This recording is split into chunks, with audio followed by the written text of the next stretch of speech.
You are haunted by a ghost. Not a spirit. A voice. One that sounds like yours, but isn't. You might not realize it, yet it's there. Is there something you continue doing, even though you feel you can't bear it anymore? Your body is screaming. Your mind can't think straight. Still, you keep going. Telling yourself, just a little more. Then, in a quiet moment, a question slips in. Wait. Where am I? Why am I even doing this? To survive? For them? To protect something? But the rush of daily life quickly swallows it. Even at your limit, you choose to hold on. Your body screams, but your heart whispers. If I let this go, what will be left of me? Do you hear it? These voices inside you, their true identity is what I call the ghost. There's an old Stoic idea. We're not disturbed by what happens to us, but by how we see it. Epictetus said this centuries ago, and it's still true. What torments you isn't the event itself.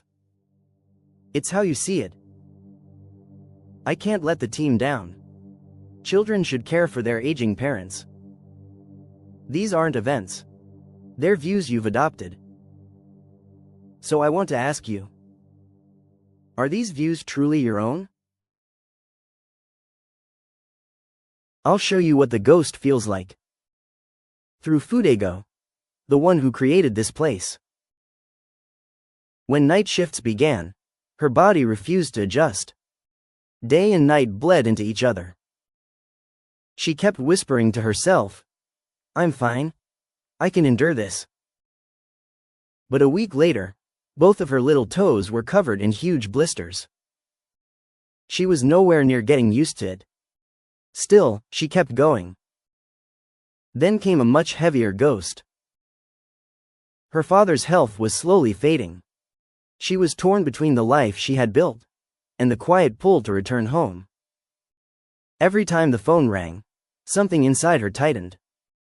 She kept asking herself, would I regret not going back? Am I being a bad daughter?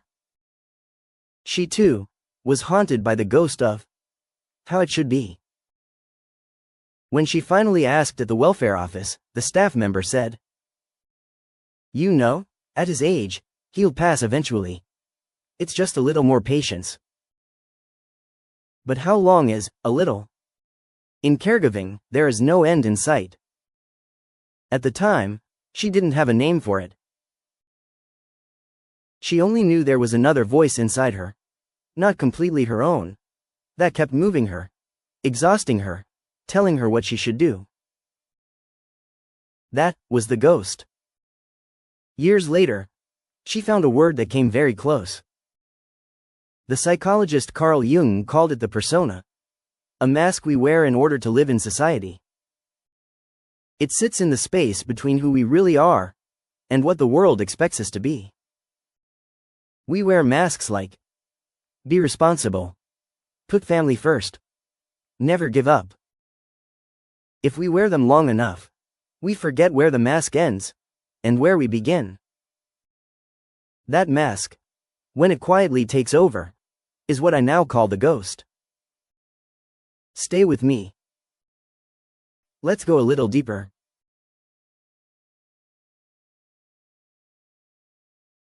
So why do we still hear this voice? Why do we believe it's our own? We live in an age full of choice. You can choose your work, your place, your life. And yet, the voice remains. Go back in time with me. Long ago, your life was decided the moment you were born. A stonemason's son became a stonemason. A farmer's daughter tended the fields. No choices. No agonizing. Then the world changed. We gained our freedom. But certain voices stayed behind. I believe they are memories soaked into the land, passed down through generations. The eldest must protect the family. Children must care for their parents. Once you start something, You must finish it. The ghost is made of these old voices, shaped by old fears. The ghost is not your enemy. In its time, it protected you. It held families together. It kept cultures alive. But you are not living in that time anymore. The world has moved forward. Yet the ghost remains frozen in the past, still trying to steer your life. The problem is believing that voice is your own. What about you? Your heart and body, I believe they matter most. But there's something else I want you to see. Even when we know we're free, even when we recognize the ghost for what it is, why do we still stay? When faced with endless choices, our minds freeze. And more often than not, we choose the ghost's voice. Why? Because we fear losing what we have, far more than we desire something new. Even when what we have is slowly breaking us, the ghost keeps you there. Safe, familiar, known. You were meant to steer your own life. But somewhere along the way, you let go of the helm. Is there a way back? There is. Viktor Frankl, who survived the concentration camps, discovered something crucial. Between what happens to us and how we respond, there is a space. In that space, we can choose the ghost's voice or our own. Have you ever felt it? That quiet sliver of space where you can finally breathe. At first, it may be hard to even notice it. Fudego was the same. Even now, there are still moments when she loses it. But little by little, by learning to cultivate that space, you can begin to reclaim the helm of your own life.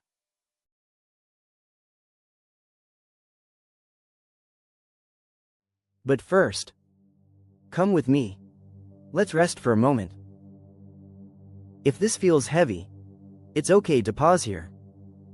Take a slow breath with me. Hello. This is Fu. From here on, welcome to my sanctuary. Step away from the noise of everyday life, the soft rustle of wings. As you breathe in rhythm with me, let something inside you soften. Please, take your time, and join me whenever you need. The story I share is not mine alone. It passes through me, and one day, it may pass through you too. This is a place where you don't need to rush for answers. I plant small seeds, and wait quietly until the day you need them. If this place felt even a little easier to breathe in, please come back anytime. You are always welcome here. In the sanctuary, where you can hear the breath.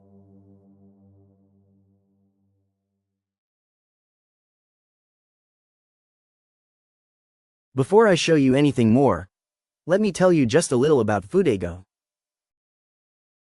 She's simply someone who struggled for many years to fit into this world, watching from the outside. And now, she is practicing, little by little, how to take the helm of her own life again. What she shares with you here are the small things she has been doing. This is what cultivating looks like. When the voice inside says, "I can't bear this anymore," instead of immediately answering with, "But I have to keep going," she first simply notices it. Ah, there's the voice again. No fighting. Just noticing. Then she gently asks, "Whose voice is this? Is it the old, how it should be? Is it fear speaking? Is it a memory from long ago?"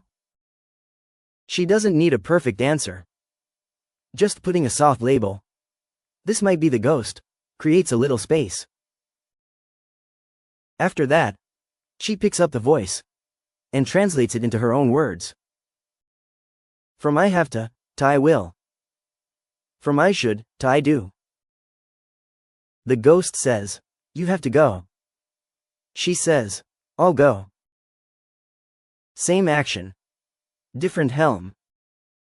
At the same time, she embraces herself as she is tired, uncertain, still carrying everything. For her, one of the smallest moments was this. After a night shift, instead of pushing through, she told herself in her own quiet voice, "I'll rest." She cared for her blistered feet, applied a hot water bottle, and simply stayed with herself.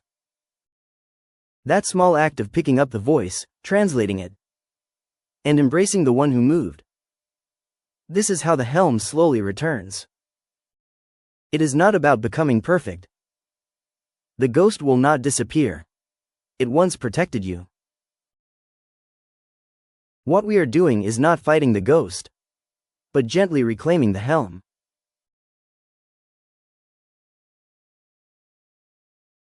In Zen thought, there is a phrase, shikantaza, just sitting. Not to seek enlightenment, just sitting, just continuing. In that repetition lies cultivation. Notice, ask, pick up, and simply embrace yourself. She still walks this path, even now. Sometimes forgetting, sometimes remembering, but always returning. Continue, even if only on the days you can manage. It's okay, if you can't do it well. There will be days when you follow the ghost's voice. Even so, you can come back. What you're doing, it's quiet. It's steady. It doesn't blaze up, but it doesn't go out. Just keep coming back. This is a journey. It takes time. Each of these experiences will kindle a fire in your own heart, and little by little, light up who you are. While living in this relentless society, I believe you can live as yourself. You can begin anytime. And today, from here. And today? Even now. There are times when she moves without noticing the ghost's voice, without picking it up right away. But what feels a little different now is this. After she has moved, she can sometimes recognize it later. Was that the ghost speaking, or was that me? Ah, I did it again. Oh, the ghost appeared. This kind of noticing, even if it comes late, is already enough. When it came to her father's care, she chose to watch over him from afar, instead of being close by. At that time, she kept questioning herself. And through that questioning, the questions turned into self-blame. For not aligning with what society expected. For following her own feelings. For being a bad daughter. The very act of questioning had become a way to punish herself. Knowing yourself is not that. It is quietly becoming aware of your own existence, and gently drawing a boundary between yourself and the expectations of others. You don't need to tell anyone about that boundary. No matter the situation, no matter what you are choosing, your own heart and body matter most. What truly matters is that you do not blame yourself. Embracing yourself as you are now. That is the key to preventing the ghost from quietly taking the helm again. Little by little. It's okay if there are days you can't. Even then, embrace yourself.